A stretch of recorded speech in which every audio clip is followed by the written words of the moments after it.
Hello friends, my name is Marines, and today I am wrapping up the books that I read for Hispanic Heritage Month. For those of you who don't know, Hispanic Heritage Month ran from September 15th to October 15th, and I made it a point to pick out some Hispanic authors that I wanted to read during that period. I also talked a little bit about why representation in media matters to me, and unofficially, I also celebrated by listening to the Hamilton soundtrack by Lin-Manuel Miranda over and over and over again. Here's what I read. First up is Darkroom, a memoir in black and white by Laila Quintero Weaver. This was my first graphic memoir ever, and it tells the story of the Quintero family as they immigrate from Buenos Aires to Marion, Alabama in the 1960s. I thought it was incredibly interesting to see the juxtaposition of the Jim Crow South with the immigrant experience. There was a lot in here that Quintero Weaver talked about that I saw myself reflected in. One of those things is being young and trying to blend in and seeing your family as other and being embarrassed by that. And the other thing is how in your house they talk about the home country, and the stories that they say and the way that they build it up almost creates a mythology around this place in your house. And if you ever have the privilege of going to that country and seeing it for yourself, how the reality of it matches up with that mythology. I thought the point of view for most of this graphic memoir was also interesting. Quintero Weaver was young when this was happening, so she was very adjacent to a lot of the race issues that were going on. It had this air of her not knowing the full context of things that were happening right outside of her door or around the corner from her house. There was one section in particular though where we take a little break from that and Quintero Weaver just starts telling a story that she is not connected to other than location wise, and I just bring it up because you can feel the kind of break and the difference in between what is most of the graphic memoir and this one portion. It almost starts to feel like a textbook, like this and this happened. I did appreciate that on the one hand because after I finished reading I actually went to go look up more information on that, and I always love when a book inspires that in me, but on the other hand it didn't quite fit with the rest of what was presented here. Still, I feel that this was a worthwhile read and I gave it 4 out of 5 stars. Next, I read The Middleman, Volume 1 by Javier Grillo Marxuach. The Middleman is a superhero, but more than that, it's a title that gets passed down from person to person. Wendy Watson crosses paths with the Middleman and he tries to recruit her to go into training with him. This is a very straightforward hero investigation story that endeared me because of 2 things.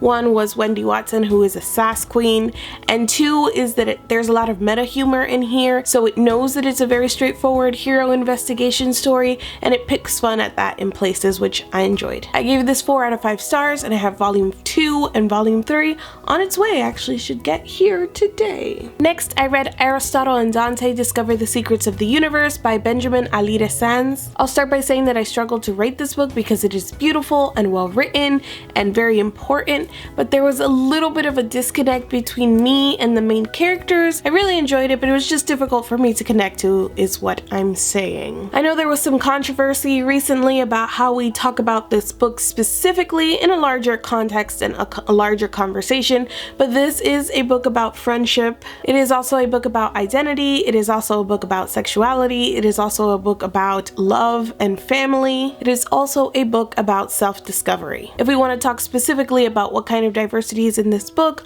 all of the main characters are Mexican American and 2 of the characters are bisexual. The thing that really blew me away here was the writing. All of the chapters are told in these little snippets and it lets the story unfold in a way that has the feeling of like a lazy, hazy summer. I don't know if that makes sense or if you've ever encountered a book where the writing just creates this tone and atmosphere. Alire Sanz definitely does that here in this book. This is one of those books that I'd universally recommend, and not because I'm sure that everyone will love it, but because I think it's important to read it anyway, whether you love it at the end or not. I gave this 4.5 out of 5 stars. Next, I love Benjamin Alire Sanz's writing so much that I picked up another book by him, In Perfect Light. This one I gave 5 out of 5 stars, but heads up, I pretty much cried through the entire last half of the book. This was thematically very difficult to read, and the reason that I finished the last half in one sitting is that I started to dread every time I was gonna sit down and read this. Dread in a way that I knew that sad things were gonna happen and I had to prepare myself. And so it was becoming more and more difficult to do that, and I knew that I just needed to knock it out all in one sitting. Again, not because the story is bad in any way, but because it was super effective.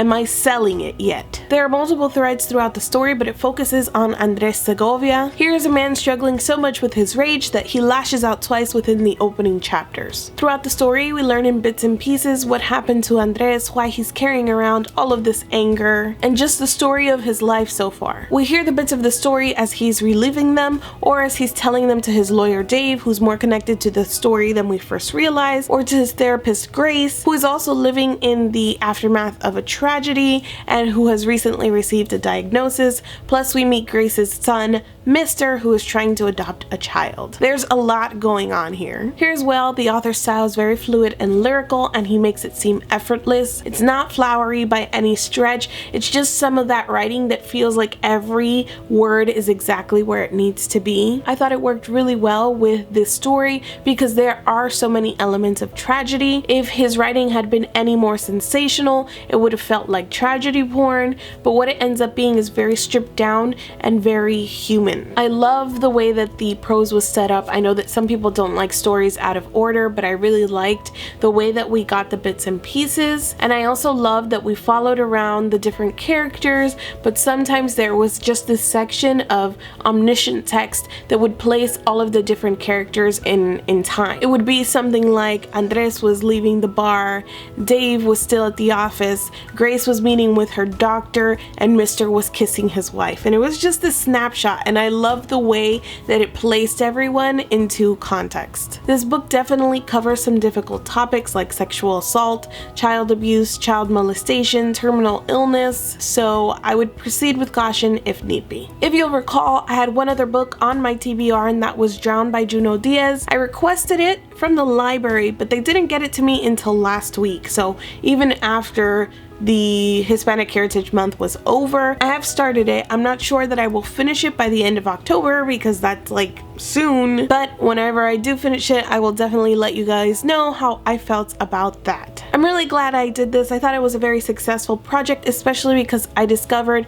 Benjamin Alires Sanz's writing. That's it for me. Thank you so much for watching this video, and I will see you guys soon. Before this started, Sophie from the Typeset and Sarai from Sarai Talks Books, I believe it is. I'll leave links down in the description, sorry if I butchered that. But we were picking one book a month, and we were calling it Latino Lit Picks, just to make sure that we were diversifying our reading. If they're up for that, I will continue that project because I think it's very important not just to talk about diverse books or why they matter, but to also include them in your reading.